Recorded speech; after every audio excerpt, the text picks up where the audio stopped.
When I fled Westeros, I washed up where most disgraced knights do. The Golden Company. The best of the Eastern sellsword companies, for what that's worth. 20,000 battle-hardened men, horses, and even elephants, ready to kill their employers' enemies, no matter the cause, no matter the result. The Golden Company began as revenge. On his deathbed, a Targaryen king legitimized all his bastards, either to buy his way into the Seven Heavens or spite the family left behind. As everyone knew would happen, his great bastards weren't satisfied with their father's name and wanted his throne as well, under the banner of the new House Blackfyre. Their true-born brothers disagreed. When the Blackfyres lost the civil war, they fled to Essos to gather a new army in return for what was theirs.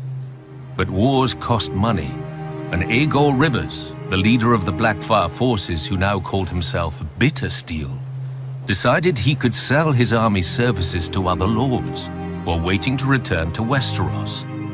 The Golden Company was born. For their words, they chose, "Beneath the gold, the bitter steel," to remind themselves that they weren't just hired killers, but knights of Westeros who'd one day retake their home. They never tried, because they were too successful as sellswords. When Qohor declined to pay the new Golden Company for its services, Bittersteel dared what even the Dothraki failed to do and sacked the city. After filling the company's coffers, he declared that unlike all other sellswords, the Golden Company would never break a contract. So they haven't. But they also don't take contracts unless the odds are heavily in their favor. Cowardly, perhaps, but far from foolish. Quite a few wars have ended with one side learning the Golden Company agreed to fight on the other. Though it's not just their reputation that scares off would-be enemies. For some, it only takes one look at the captain's war tent surrounded by the gilded skulls of former captains, many splintered with the wounds that killed them. Any sellswords who'd waste that much gold must have a lot of it, and nobody pays in defeat. Could the Golden Company ever take Westeros? They get more practice fighting than the average knight, and their elephants could make a mess on a battlefield. But men who fight for gold will never fight as hard as men who fight for home. I should know. I've done one. Now I do the other.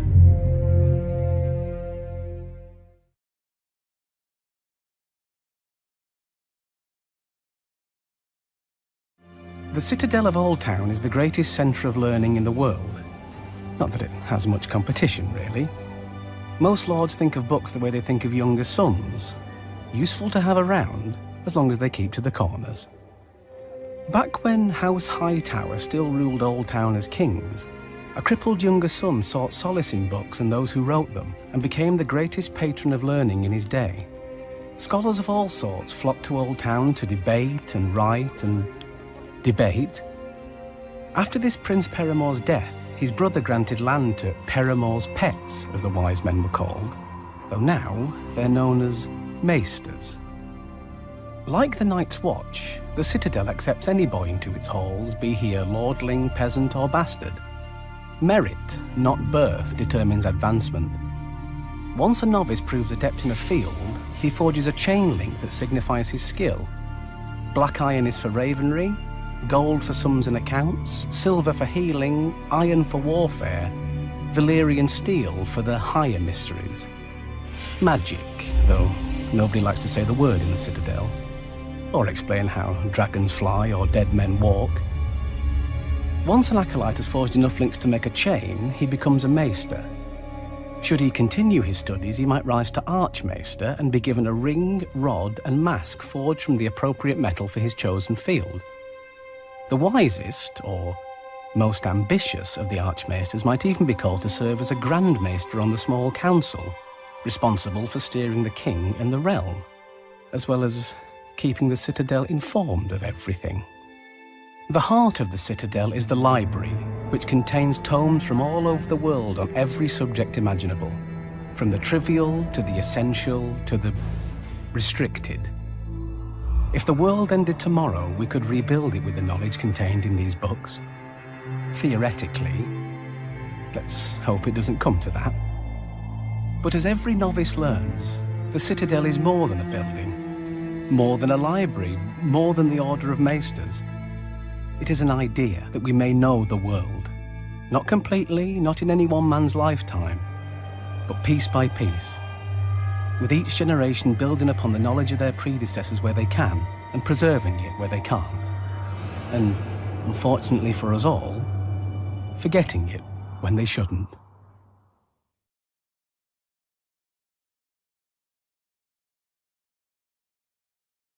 The Maesters don't believe in prophecy, with good reason. The children of the forest supposedly could see into the future, yet were surprised by the first men who nearly ended their race, and the long night, which nearly ended us all. Some Maesters posit that the children's magical sight was invented long after they vanished from Westeros, by singers hoping to thrill peasant girls. Not that most Maesters have much experience in what does or doesn't do that. When Aegon the Conqueror came to the Iron Islands, the priest King Lodos claimed his divine father, the Ironborn's drowned god, had shown him krakens pulling Aegon's ships into the deep. No krakens ever arrived, and even if they had, they wouldn't have stopped Aegon and his dragons without wings of their own. Confused, Lodos filled his pockets with stones and walked into the sea to take counsel with his father. Thousands followed him, but apparently the drowned god didn't appreciate a crowd. Their corpses washed upon the Iron Islands for years. According to legend, House Targaryen survived the doom of Valyria thanks to Daenys the Dreamer, who foresaw the calamity and convinced her father to flee their homeland. It could be true. The Targaryens were always a bit more. But as Maester Yendel points out, in the east the Targaryens were one of 1,000 minor noble families, and in Westeros they became kings. Politics, not prophecy, could have drawn them to our shores. Politics can also explain the prophecies of Daemon Blackfyre II, a Targaryen bastard rumoured to possess the family gift. While posing as a hedge knight, he told a future Lord Commander of the Kingsguard that he dreamt of a dragon hatching at White Walls Castle, and took it as a sign that he'd win the Iron Throne. Perhaps if he'd slept a bit longer, he'd have dreamt of the King's Hand putting down his rebellion a day later, before it even began.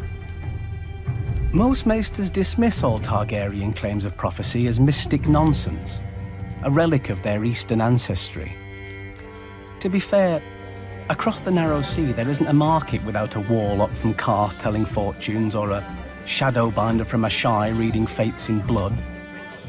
Or so I hear. From the Maesters.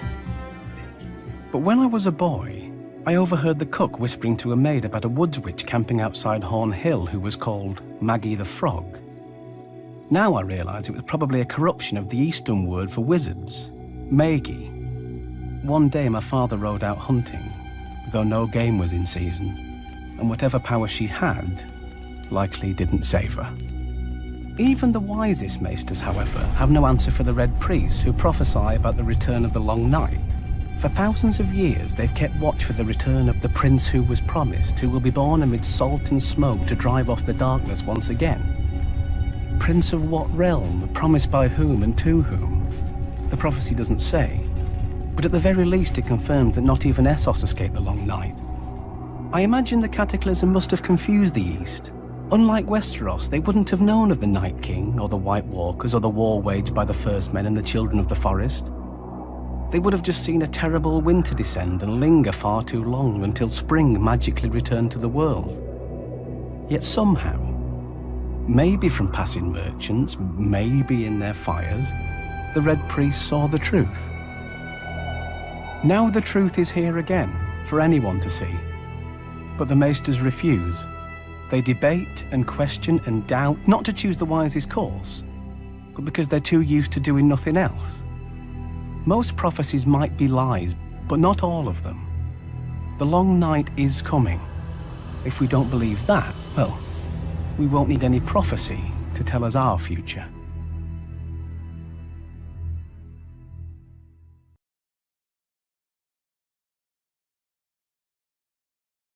In its time, the Dragon Pit was a marvel of the world. Full-grown Targaryen dragons nested beneath its massive dome, and even on the darkest nights, the walls seemed to glow with the fire of the great beasts inside. As had the site's previous occupant, the Sept of Remembrance, when Maegor the Cruel blasted it with dragonfire during morning prayers. The screams of the dying men echoed through King's Landing all day, and a pall of ash and smoke hung over the city for a week. But as it dissipated, so too did the rebellion of the Faith Militant. The Sept of Remembrance faded from memory, and Maegor decided to replace a monument to the gods with a monument to his family, the Dragon Pit.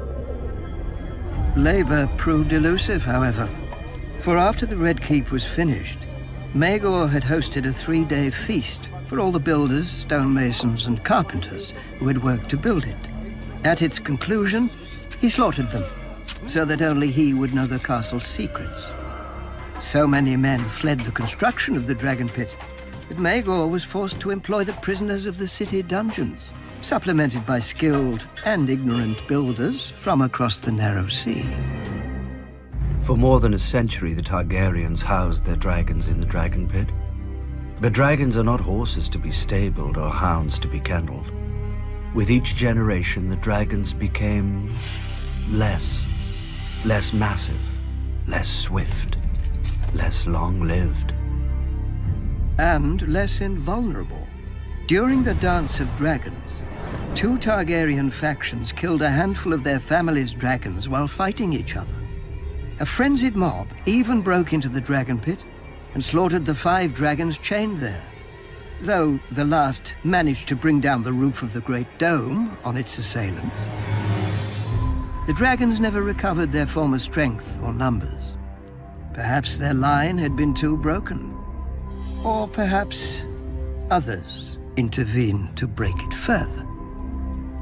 But the last dragon grew no larger than a cat, and its death earned Aegon, 3rd of his name, the epithet Dragonbane.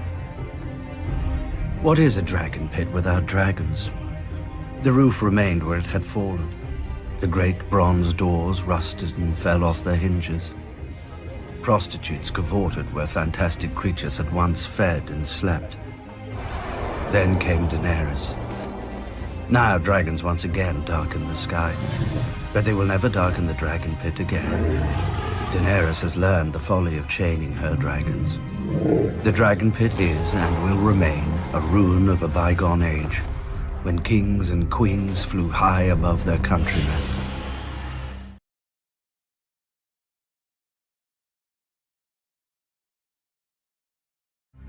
According to legend, a huntsman once tracked a lion that was terrorizing his village all the way to its den. Though armed with only a spear, the man managed to kill both the lion and its mate, but spared the cubs.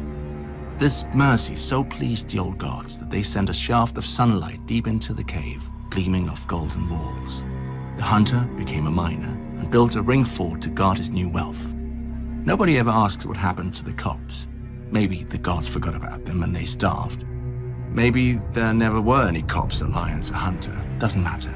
Someone found enough gold in that cave to buy whatever truth he wanted, along with a castle that he'd name after his new family, Casterly Rock. Thanks to that gold, Casterly Rock soon became the largest, wealthiest, and best defended castle in Westeros. An army that struggled up the main approach would still have to climb thick, high, and well-defended walls. Should they choose instead to lay siege, the sea helpfully carved a massive cave beneath the castle, which over time became a private port complete with docks, wharves, and shipyards. And so, to this day, even with all the gold in Westeros to tempt invaders, Casterly Rock has never fallen. At least, not in battle. The castle is sadly all that remains of its namesake family, the Casterlys. According to another legend, my ancestor, Lan the Clever, swindled the castle from them. The most common story is that he found a hidden cleft in the rock and snuck into the castle. At night, he whispered threats into sleeping ears, howled in the darkness, planted one brother's treasures in the room of another, and so forth. By the end of his games, the Casterlys believed a demon was haunting their home and fled. My brother prefers a different version. Lan the Clever did find a secret entrance into the rock, but used it to have his way with the Casterly maidens. Eventually, the girls gave birth to golden-haired bastards, and the Casterlys had no choice but to accept their father into the family.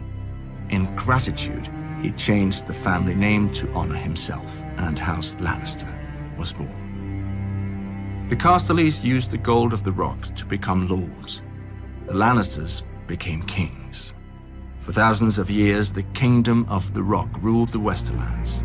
When the Ironborn became a nuisance, my ancestors sailed to the Iron Islands and returned with 100 Ironborn hostages, promising to hang one from the rock every time the Ironborn dared raid our shores. The Ironborn stayed away, well, after 20 or so. When the Andals arrived after sweeping across the rest of Westeros, we invited their sons and daughters into the rock as squires and court ladies. I don't think we ever had to hang any of them.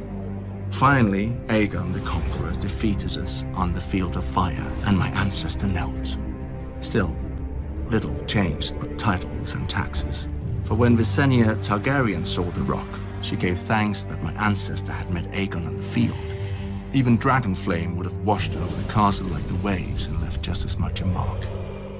But now the mines are dry, and Casterly Rock is just that, a rock. Our gold has passed into legend just like the merciful huntsman and Lan the Clever, as will our family if we lose this war. Unlike the Casterlys, however, we won't even have a castle to remember our name.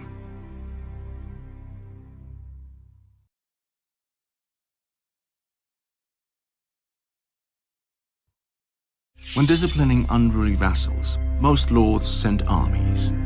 My father Tywin only had to send a singer. There's no faster way to dull a vassal's ambition or any festive occasion than hearing the reigns of Castamere. The House Reign of Castamere was an old and proud house that was slowly sinking back into the muck. Their mines had run dry. Without gold, they turned to a more common source of wealth: daughters. Lady Ellen Rain was betrothed to my great-uncle, but when he fell in battle, Lady Ellen sought comfort in his twin brother's bed, beating out the other woman he promised to marry. Then the husband, who had shared his twin's wife, shared his twin's death on a different battlefield. Lady Ellen flung herself at the new, and married, heir to the rock. But my grandfather Titus was more kitten than lion. He ran away and told his wife of Lady Ellen's designs, and Lady Ellen soon found herself married off to Walderon Tarbeck, lord of another failing house. The Rains and Tarbecks should have sunk into obscurity together, and they would have if not for my grandfather becoming Lord of Casterly Rock. At first, the Westerlands laughed with the Laughing Lion, as the jovial Titus was called. But when men realized this lion had neither teeth nor claws, they started to laugh at him. None laughed harder than the Rains and Tarbecks. Though Lady Ellen was no longer welcome at Casterly Rock, Titus didn't refuse her brothers, Roger and Reynard Rain, not even when they asked for extravagant loans. Thanks to our family's gold, Lady Ellen restored Tarbeck Hall to a splendor she hadn't known since being cast out of our home. When my grandfather broached the subject of repayment, Roger and Reynard only laughed. And soon enough, my grandfather was laughing along with them. Then my father Tywin returned from the War of the Ninepenny Kings, where he'd seen how the rest of the realm sniggered at House Lannister. Determined to restore our proper place, my father demanded the immediate repayment of all debts to the Rock, or a hostage from those who couldn't pay. Reynard Rain merely laughed when he received the raven. Lord Walderon Tarbeck chose to ride to Casterly Rock, sure that he could cow Lord Titus into rescinding my father's commands. He could have, except it wasn't Titus who met him at the gates, but my father, who had Lord Walderon thrown into a dungeon. Lady Ellen protested. The Rains threatened war, and finally my grandfather broke and released Lord Tarbeck with an apology no less. As if bathing himself in shame, Titus further forgave all the Tarbeck debts to our house.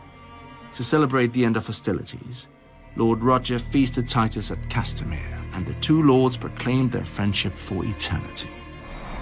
My father allowed eternity to last a year. When he summoned the Rains and Tarbeks to Casterly Rock to answer for their crimes, they rose in revolt, exactly as he expected. Their defiance gave him a pretext to call his banners and ride for Tarbeck Hall and Castamere with an army behind him. He didn't even bother to inform my grandfather. My father's army descended on the Tarbeck so quickly that Lord Walderan had no time to gather his forces and rode against my father with only his household knights. Soon, his head, his sons' heads, and the heads of any man with Tarbeck blood adorned the spears of the Lannister vanguard as it marched to Tarbeck Hall. At their approach, Lady Ellen Tarbeck closed the gates and sent ravens to her brothers at Castamere. She assumed they'd have more than enough time to muster their armies and break what would be a long siege. My father had trebuchets up in a day and brought down the keep within hours. Lady Ellen and her son were crushed in its fall. When the Tarbeck forces surrendered, my father put their castle to the torch. Roger Rain arrived with his army just in time to see the flames consuming his sister's home. He charged my father's camp, hoping surprise would win out over my father's greater numbers. It didn't. With half his men dead on the field and a crossbolt in his back, Lord Roger fled back to Castamere. The Lannister host arrived at Castamere 3 days later. Like Casterly Rock, the seat of House Rain had begun as a mine. When the gold gave out, the mine shafts were widened into halls, galleries, and bedchambers deep beneath the earth. The Rain brothers didn't have the men to defend the castle walls and retreated into their underground stronghold. From this relative safety, they offered terms to my father to avoid a long siege. My father didn't reply. Instead, he commanded that the mines be sealed with stone and soil until there was no way in and no way out. When that was completed, it took less than a day to dam the stream beside the castle and only 2 to divert it to the nearest mine entrance. The Rains had taken more than 300 men, women, and children into the mines.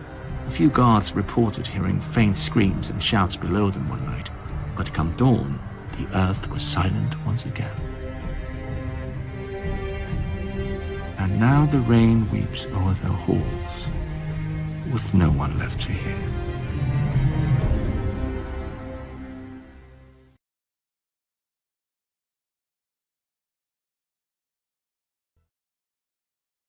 What the king dreams, the hand of the king builds. Or, so say the kings, the hands, and the lords who wish to be hands. The lowborn put it differently. The king eats, and the hand takes the shit. The fact is, most kings hate ruling. We shouldn't blame them. Their only qualification is blood. So, naturally, they're wary of a seat made of blades. Far better to find other men to rule in their stead. But how should a king select his hand? Family? One king chose his brother, Prince Maegor, a warrior who was proud and arrogant. Maegor agreed to marry the High Septon's niece to unite the faith and the crown, but then secretly wed a second wife in a Valyrian ceremony, artfully combining bigamy and heresy. When word of it got out, the king was forced to exile Maegor and choose a Septon as his new hand. But the damage had been done. The king had trusted in family, and his brother had set off a rebellion that would claim his rule and his life. Strength? As little more than a boy, Sir Criston Cole replaced the legendary Sir Ryam Redwine on the King's Guard and soon rose to Lord Commander. But knights only know one way to settle disputes. When Prince Aegon's father died, Sir Criston slit the throat of an advisor who objected to Aegon's ascension over his aunt, the anointed heir. His actions so pleased the new king, Aegon, second of his name, that he appointed Sir Criston as his hand in the ensuing civil war, called the Dance of Dragons. Neither Sir Criston nor the king, nor even the Targaryen dragons would survive it. Perhaps it's no surprise that the wisest king in the history of Westeros made the wisest choice for his hand.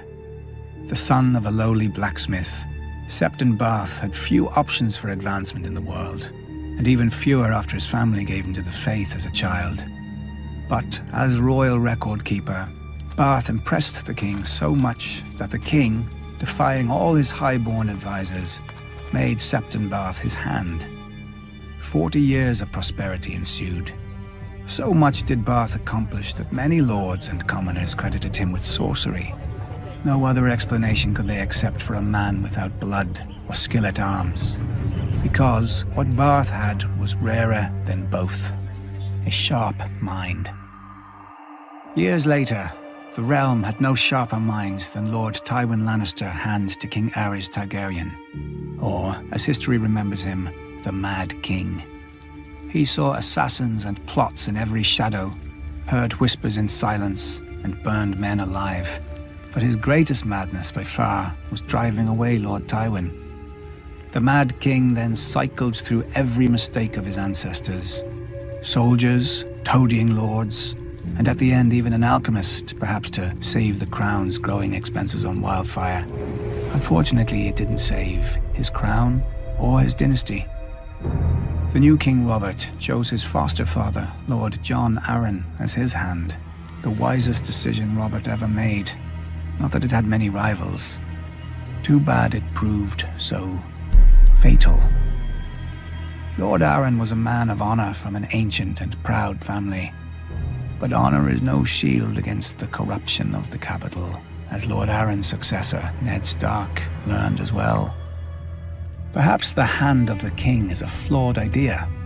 Westeros needs a ruler who can rule, who builds what he dreams himself. A king who can't govern his kingdom is no king, and a hand who shits what another man eats is an arse.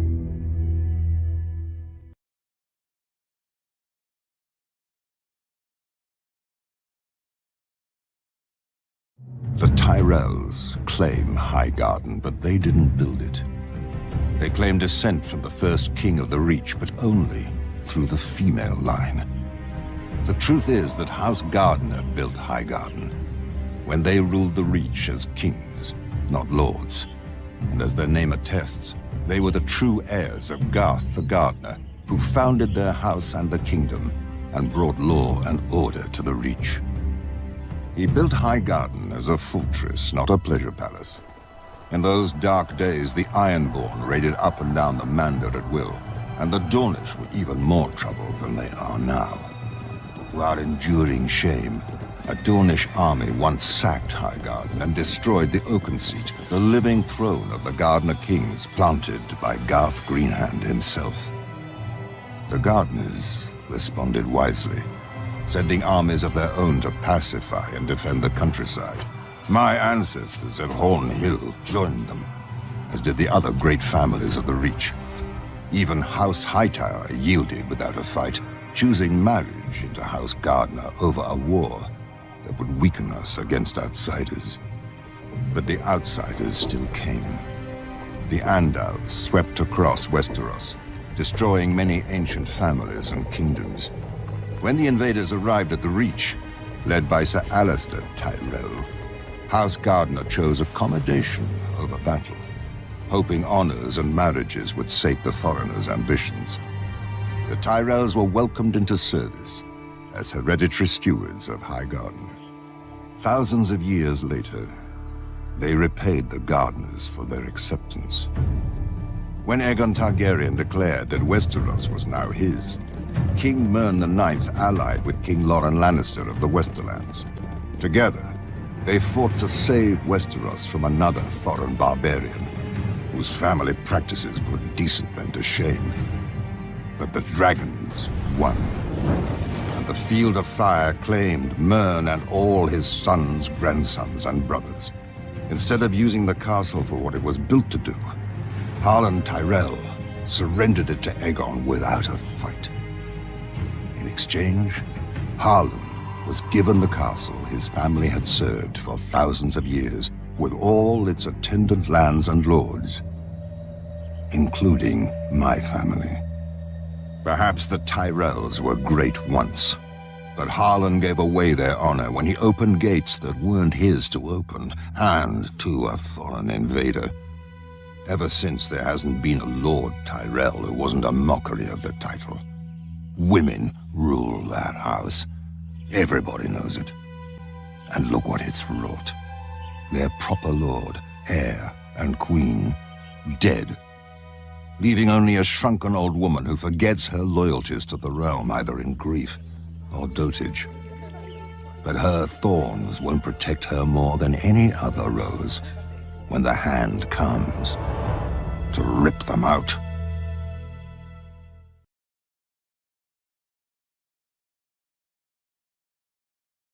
This world wasn't always so small and petty. Thousands of years ago, while the rest of men prayed to gods, the Valyrians became them. Through magic or sheer will, they mastered the greatest creatures in history. A horse grants man dominion over the land, a ship over the sea. But dragons gave us the sky, and everything and everyone beneath it. At its height, my ancestors ruled the known world. Whatever parts we didn't weren't worth knowing. Our capital of Valyria shamed the magnificent cities of the east, for hammers and chisels were no match for dragon fire and sorcery. It was a city and an empire built to last until the end of time. It didn't. 400 years ago, the doom fell on Valyria. Mountains cracked open like eggs, lakes and rivers boiled, fountains of fire, ash and smoke spewed from the ground, so high and so hot that even dragons burned in flight. The land splintered, and the angry sea rushed in. In hours, the greatest city in history became history. But my ancestors didn't burn or drown with the rest of their race.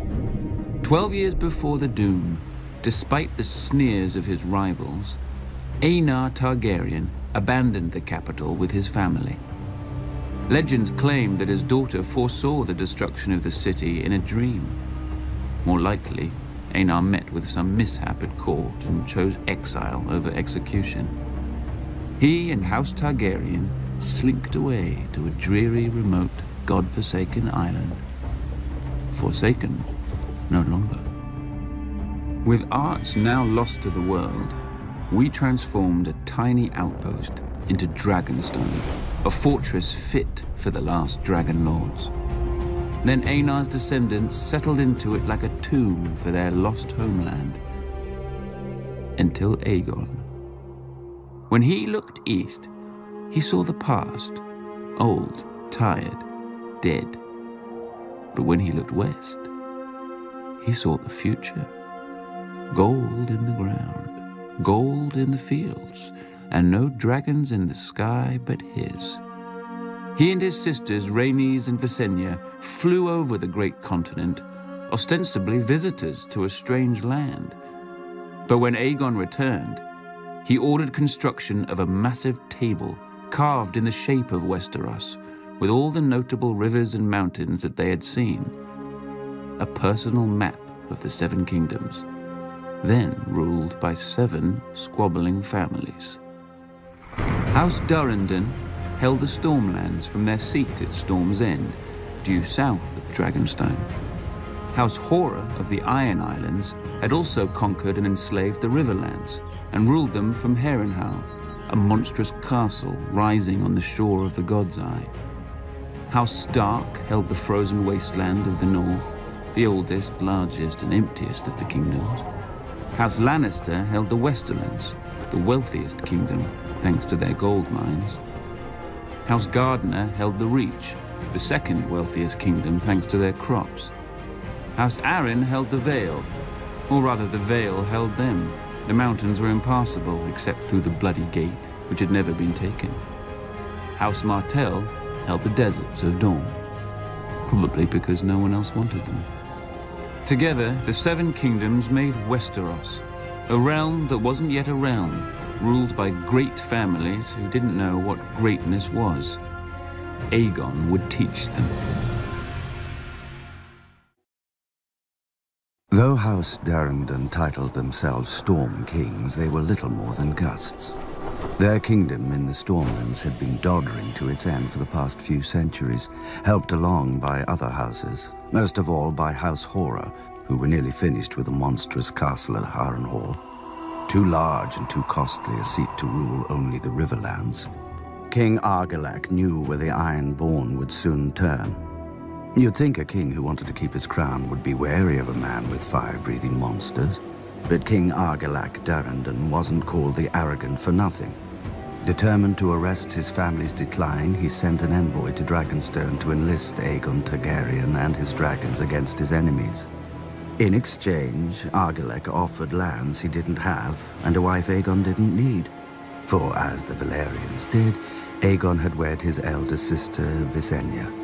Then, as the Valerians didn't, he took the younger Rhaenys as well. 2 sisters, 2 wives. Perhaps that's why he was so keen to get off Dragonstone. Aegon countered Argilac with courtesy.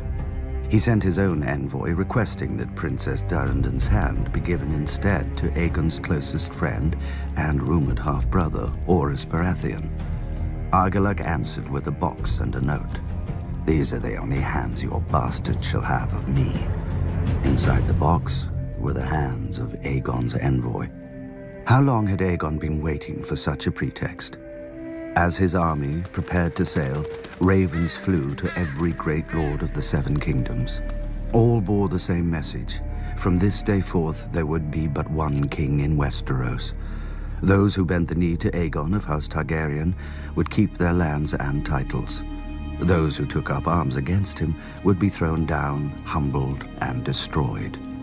Poor old Argilac. He couldn't even match Aegon in arrogance.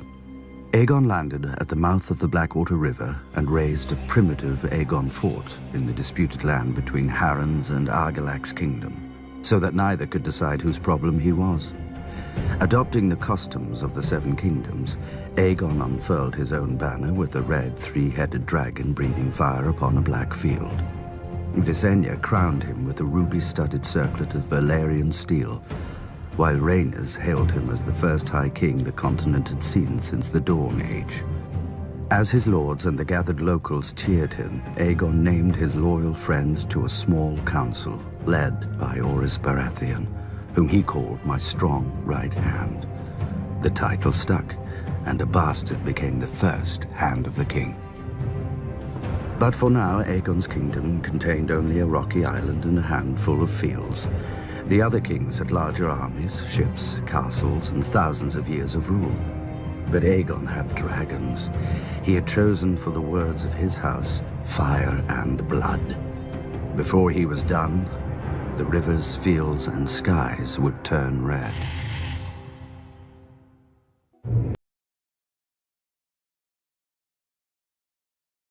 Harren of House Hoare inherited a kingdom that stretched from the Iron Islands to the Triton. Too great a kingdom to rule from a castle as shitty as Pike. For 40 years, his Ironborn plundered the Riverlands for stone, timber, and slaves to build a seat worthy of him. Legend has it that masons laid the final stone in Harrenhal on the very day that Aegon landed in Westeros. Could have been a divine omen. Could have been the masons wanted to fuck off before the dragons got there. They weren't the only ones. At Aegon's approach, Harren's river lords revolted, led by House Tully. I thought Harren noticed. Harrenhal could repel an army of 1,000,000 men. No ladder could summit its walls, and no ram could shatter them. The castle was as impregnable as an old mate's cunt. Harren shut his gates around himself, his sons and his Ironborn, and waited for Aegon's army to drain back into the muck. When Aegon finally saw the monstrous castle, he asked for parley. Harren granted it. Valyria had been the greatest empire the world had ever seen. Harren wanted to piss on its ashes. Yield now, and you may remain as Lord of the Iron Islands. Yield now, and your sons will live to rule after you. You see my army outside your walls. You see my dragons. What is outside my walls is of no concern. Those walls are strong and thick. Dragons fly. But stone doesn't burn. When the sun sets, your line shall end. Harren spat and returned to his castle. Once inside, he promised lands, riches, and Tully's daughters to whoever could bring down Aegon or his dragon. As the sun sank below the horizon, all of Harren's men patrolled the battlements, hearing wings in every gust of wind. But the moon rose and sank, and no dragon appeared. While the Ironborn were ringing the battlements, Aegon drove his dragon Balerion higher and higher in the night sky, so that even the great castle of Harrenhal looked like an anthill below them. Then they plunged straight into the castle, well inside the guarded walls. The 5 towers of Harrenhal reached towards Aegon like a hand. Balerion opened his mouth and bathed all the fingers in flame. Harren was right. Stone doesn't burn, but men do, even when they're Ironborn. The dragon blasted my ancestors into ash that choked the survivors when they screamed. Harren's soldiers leapt from the battlements and died. They huddled against the walls and died. They fled across the yard and died. Harren and his sons took shelter inside the castle.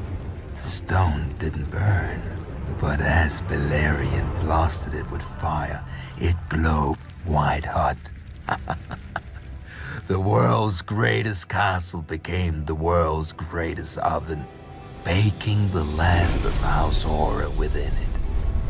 Outside the castle walls, the towers of Harrenhal glowed red against the night and began to twist and melt like 5 huge candles, with liquid stone trickling down their sides like wax. The next morning, Aegon forged a new Riverlands.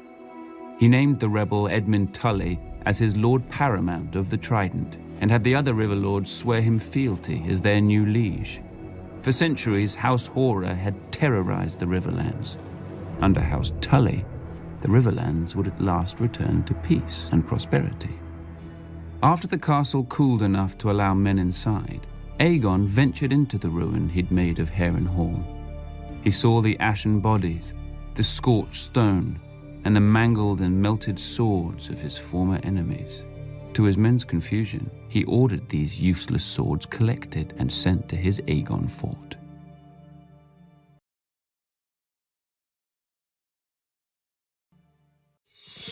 While Aegon marched on Harrenhal after his coronation, Orys Baratheon had taken most of his forces and his queen Rhaenys with her dragon south to deal with the excuse for the invasion. Argilac the Arrogant, king of the Stormlands. Argilac had his seat at Storm's End, a castle considered the most impregnable in Westeros after Harrenhal. Argilac may have been arrogant, but he wasn't stupid or a coward. His lords advised him to shut his gates and wait out the siege. But he'd heard what had happened at Harrenhal and refused to die a suckling pig cooked in his own castle. He would meet victory or defeat the same way, with sword in hand. He called his banners and marched to meet Orys Baratheon in the field. Thanks to Rhaenyra's dragon, Meraxes, Orys knew Argilac was coming, how many men he had, and how fast he marched. So Orys simply seized the high ground and dug in on the hills to wait for Argilac. As the two armies approached, the wind rose to meet them and the rain poured from the sky, a gale which would give the battle its name, the Last Storm. King Argilac's lords urged him to wait for the weather to die down.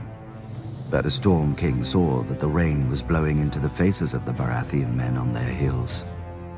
And Argilac outnumbered the Baratheon host 2-1, with 4 times as many knights and heavy horse. Argilac attacked.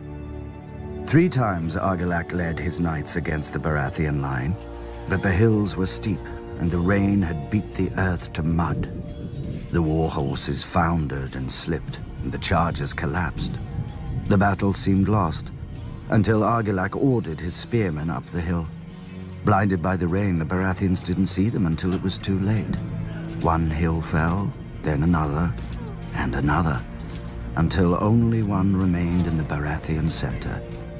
If Argilac could break through there, he could split the invading army and flank both halves.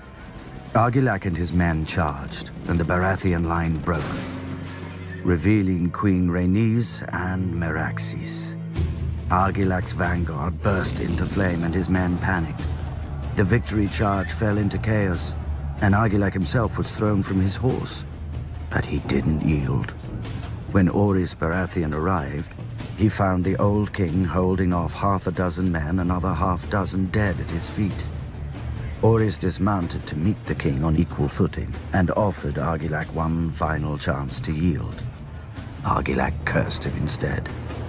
As the storm raged around them, the grizzled old warrior and the bearded upstart fought for life and kingdom.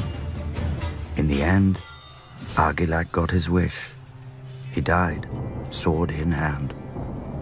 As word of Argilac's death spread, his lords and knights threw down their swords and fled. Orys and his vanguard rode to Storm's End to claim Argilac's castle for Aegon, only to find the gates barred and the walls manned.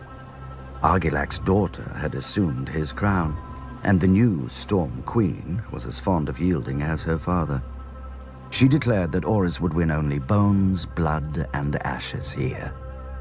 But her men were weaker than her, and that night Orys found Argilac's daughter delivered, gagged, chained, and naked to his camp.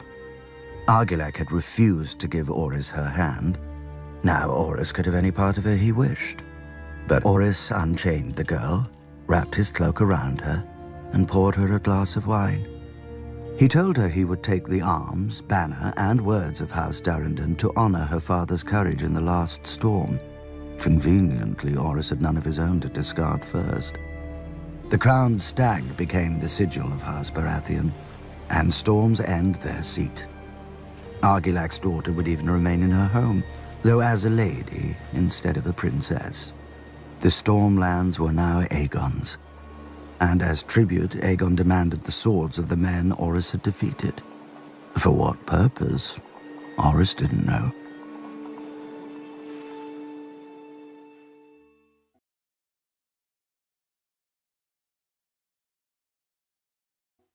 Aegon now ruled 2 of the 7 kingdoms, but he would no longer be able to take the rest piecemeal. For the first time in thousands of years, the kings put aside their squabbles and joined forces against a common enemy. My ancestor, King Loren of House Lannister, was head of the wealthiest family in the 7 kingdoms.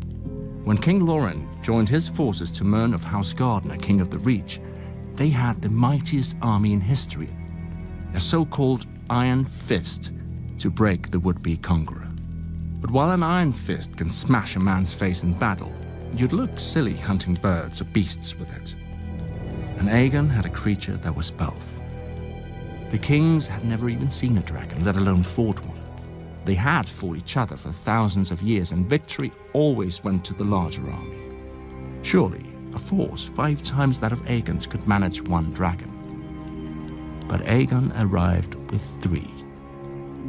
Still, the Lannisters and Gardeners hoped for victory.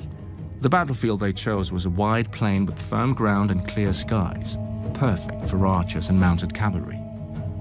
But neither of the kings spared a thought for why the ground was firm. There had been no rain for a fortnight, which meant all the wheat and grass on it were bone dry. Perfect for dragons. At first, the kings looked like they would emerge victorious. When the horn blew for battle, their armies swept around Aegon's flanks, and their iron fist of mounted knights smashed through his center before the dragons could even enter the fray. But then, Aegon and his sisters took flight and unleashed their dragons not on the soldiers, but on the dry fields all around them. The iron fist unclenched and became a hand outstretched for mercy.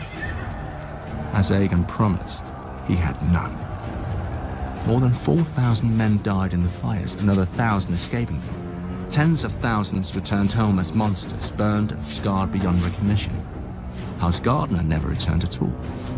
The Field of Fire, as the singers call it, claimed the last of the Gardner line, and House Tyrell rose in their stead as Lords of the Reach and Wardens of the South.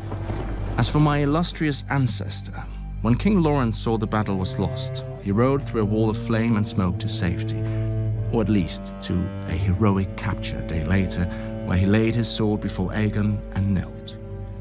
Aegon, true to his word, spared him and confirmed House Lannister as Lords of Casterly Rock and Wardens of the West. Why wouldn't he? A Lannister always pays his debts, and now we owed our lives to the crown. That was worth centuries of subservience at least. Besides, Aegon had a fetish for collecting swords, not heads. He added Lawrence to the pile his men had retrieved from the Field of Fire and sent them back to the Aegon fort.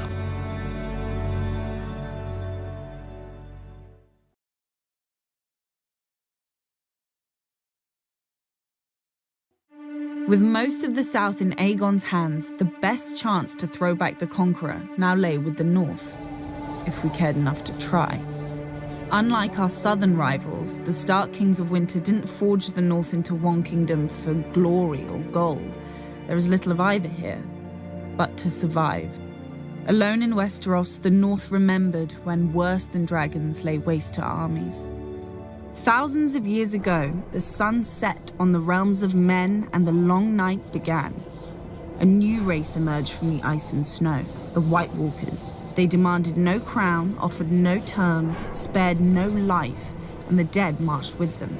With humanity facing extinction, a Stark sought out the children of the forest, the most ancient beings in Westeros, and convinced them to ally with the men they'd once fought. Together, the two races pushed the Walkers back into the land of always winter and sealed it off from the Seven Kingdoms with the Wall. 300 miles of ice, stone, and earth, rising nearly 700 feet tall. To guard it, they established the Night's Watch, a brotherhood sworn to defend the living from the dead, whose vows erased both titles and crimes. After the long night, the North tried to forget it belonged to a continent, perhaps through pride, perhaps through sheer ignorance. You never can tell with the North. But as news of Aegon's dragons spread, Torrhen Stark, the King of Winter, knew he couldn't forget Westeros any longer and summoned his lords to Winterfell.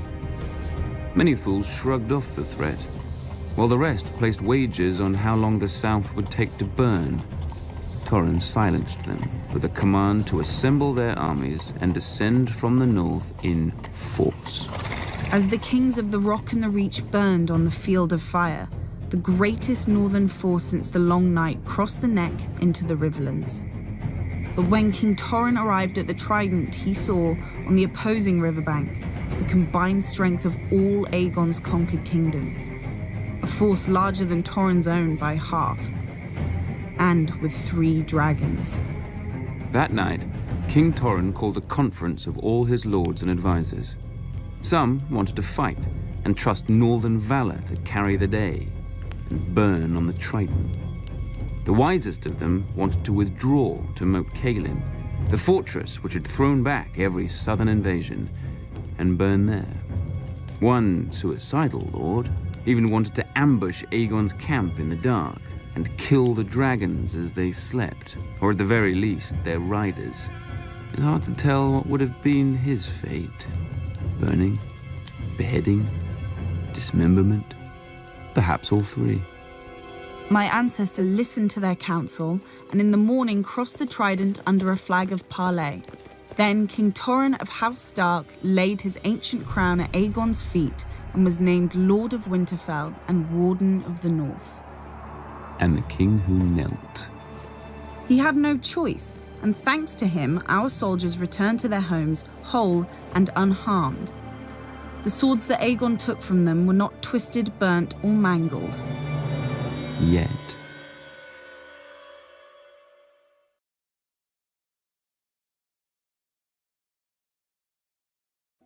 The Vale of Arryn was the last of the great kingdoms left. Old and proud, House Arryn did what they always did in times of strife. They shut the bloody gate, sealing off the Vale. Then the Queen Regent Shara of House Arryn retreated with her son, the boy King Ronald, into the Eyrie, their family's impregnable fortress. From the top of their mountain they could look down on Westeros far below, its problems hidden beneath the clouds. But one day, Queen Shara entered the outer courtyard to find her young son sitting on the knee of Visenya Targaryen and ogling her dragon Vhagar beside her. Just as he'd asked for another cake at dinner, little King Ronald asked his mother if he could go flying on the nice lady's dragon. Visenya smiled at Shara. So, Shara imagined, did Vhagar. Remembering her manners, Shara asked if she could have Visenya brought some wine or food. She must be tired after such a long flight. But Visenya demurred. Bored with his mother's pleasantries, Ronald demanded an answer. Poor boy. He didn't even understand the question.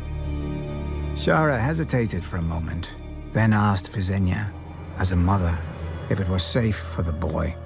Visenya assured her it was. What choice did Shara have? Whilst her son circled the castle, she collected his little ringlet, her own regent's coronet, and the ancient falcon crown of mountain and vale which the Arryns had worn for thousands of years. Ronald had taken to the sky as a king, but he landed as a lordling. Perhaps he considered his ancient rights a fair trade for a few minutes of flight, as a little boy would. More likely, he didn't even notice the 3 crowns at Visenya's feet, or recognize the swords of his garrison beside them.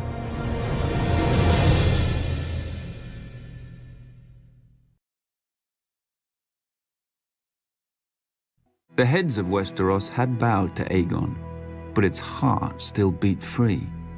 Old Town, the center of the faith of the Seven.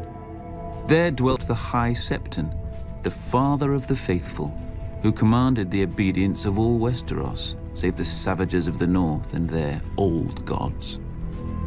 When Aegon had landed in Westeros, the High Septon had locked himself in the Starry Sept and fasted for 7 days and 7 nights, one for each of his gods. All he received for his trouble was the divine wisdom that if Old Town took up arms against the dragon, the city would burn, faithful and faithless alike. After the submission of House Stark, Aegon marched towards Old Town, steeling himself for another battle. But he found the gates open, with the High Septon welcoming him.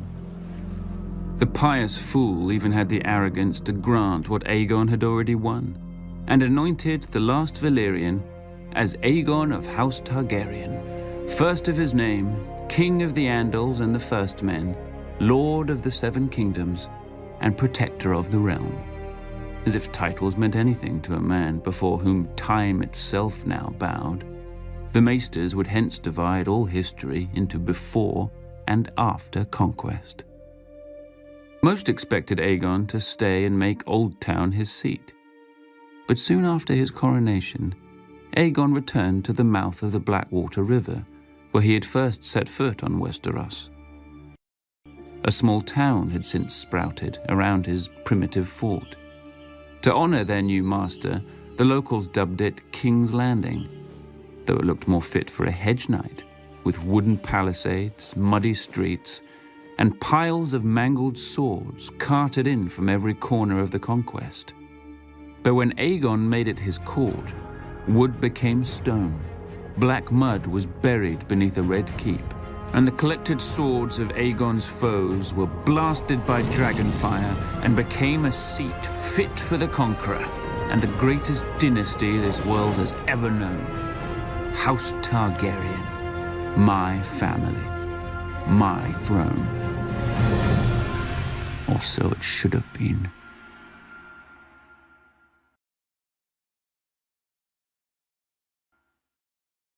But while Aegon titled himself Lord of the 7 Kingdoms, in reality he held only 6. The 7th, Dorne, had never knelt. Visenya had flown into the Vale and returned with its crown. Mimicking her sister, Rhaenys had flown over the enemy force holding the passes into Dorne and landed in the castle of its ruling lady, Princess Meria of House Martell. Meria was 80 years old, fat, bald, and blind. Behind her back, many sniggered at her as the yellow toad of Dorne. The beautiful Rhaenys probably thought as much when they met. She demanded Princess Meria kneel to her brother Aegon, though she allowed that on account of Meria's age and health a simple vow of submission would do. But the princess told the queen that the Targaryens weren't wanted in Dorne, and no Martell would ever bow, bend, or break no matter how badly they burned. Rhaenys could have mounted her dragon right then and roasted Meria in the castle as her brother had done at Harrenhal, But whatever she saw in Meria's eyes scared her right back to King's Landing, with her dragon's tail between its legs. After Aegon's coronation, Rhaenys returned to Dorne with Aegon and Visenya, and their dragons. But no armies met them in the field, and no lords defied them in their castles. As the dragons approached, Dorne simply emptied. House Martell had learned from Harrenhal and the Field of Fire. The dragons were unbeatable in battle, but wars were more than battles. Unopposed, Aegon claimed Dorne for his own, but as soon as he returned to King's Landing, his castellans were hurled off towers, and his royal garrison vanished in the desert, never to be seen again. Except perhaps when the winds change and the sands cough up old bones and armor. Rhaenys returned on Meraxes, intent on revenging herself against Meria Martell, but Dorne was no longer empty. The Dornish kept Meria's promise and fought even while burning under dragon flame. And they won. One day a bolt pierced the eye of Meraxes and knocked the dragon out of the sky. House Martell remained unbroken, unlike the unfortunate Rhaenys. In their wrath, Aegon and Visenya set flame to every castle and city but Sunspear, trying to turn the people against House Martell. But the Dornish stayed loyal, and when Aegon returned to King's Landing, he found assassins waiting for him in the streets of his own capital. If not for Visenya, the Conqueror would not have enjoyed his conquest for very long. From then on, the king and his family would be guarded by the 7 greatest knights in the realm, the King's Guard. When Meria died in her sleep, her weak and tired son sued for peace. But old Meria had exhausted Aegon as well, and he granted the request. The Targaryens still wanted Dorne, and eventually they would have it, but not at the point of a sword. They would buy it the same way great lords buy anything, with a daughter.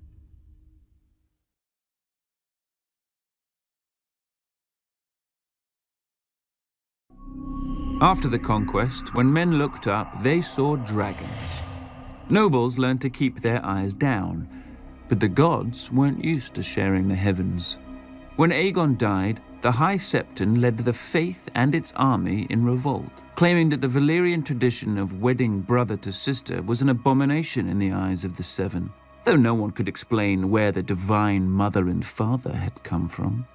My ancestor Maegor the Wise, or Maegor the Cruel as men slander him, put a bounty on the head of every militant priest, and miraculously, the faith soon returned to the sects.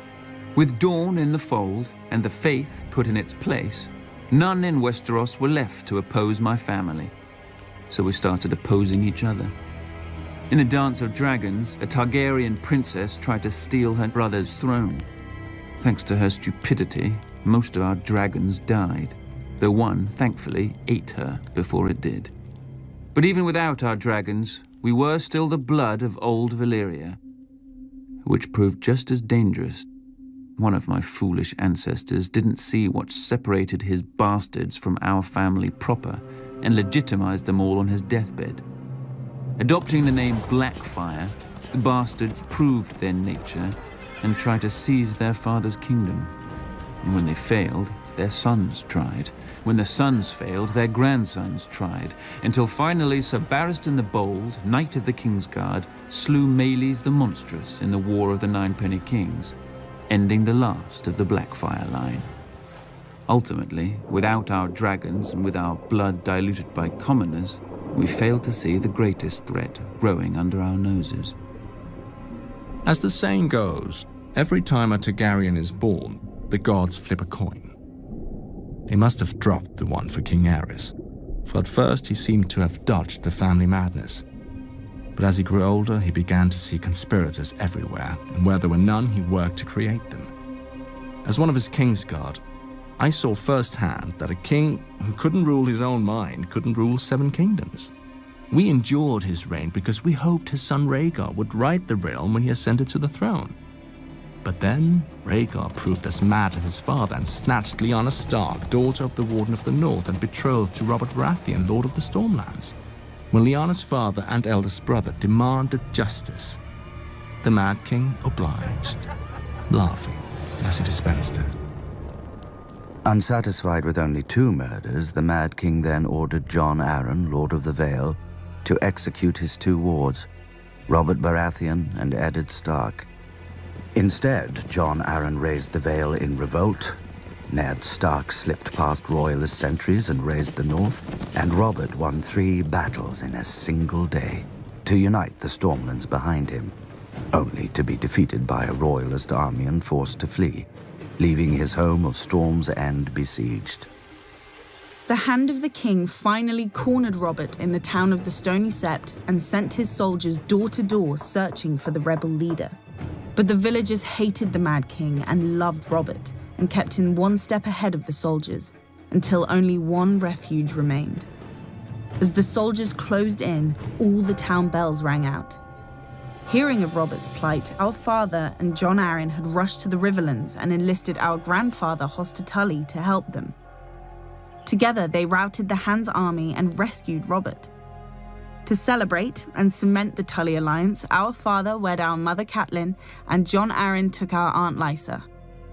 Only a fortnight later, both men rushed back into the field, for the dragon had finally woken.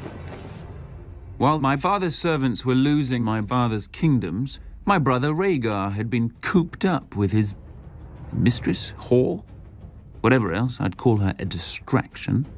But now Rhaegar came to his senses and returned to King's Landing. He persuaded our father to summon his estranged friend, Lord Tywin Lannister, the richest and most powerful lord in the realm. Rhaegar himself would lead the royal army against the usurper, Robert.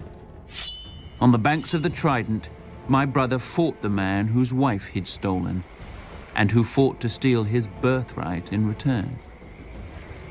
In the end, Robert wanted it more. His hammer shattered my brother's armor, and its rubies fell into the river like raindrops, vanishing in the current. With Rhaegar's defeat, nothing stood between Robert and King's Landing. Imagine the king's surprise a fortnight later when he saw not stags, but lions outside his gates. His former hand, Tywin Lannister, had come to the capital with a force even Robert couldn't match, claiming to be loyal to the king. Trusting what he wanted to believe, Aerys ordered the gates opened, and the Lannister forces dutifully began to rape, pillage, and murder the king's actual loyal subjects. When Eddard Stark finally arrived at the capital with Robert's army, he found Lannister banners hanging over the sacked city, Targaryen corpses littering its streets, and Sir Jaime Lannister sitting on the Iron Throne. Below him, the Mad King Aerys, whom Sir Jaime had sworn to guard, lay in a pool of his own blood from a sword thrust through his back.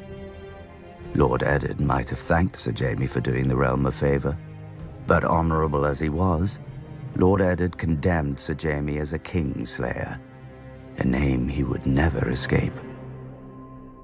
Unlike Lord Eddard, Robert appreciated my contribution to his glorious victory.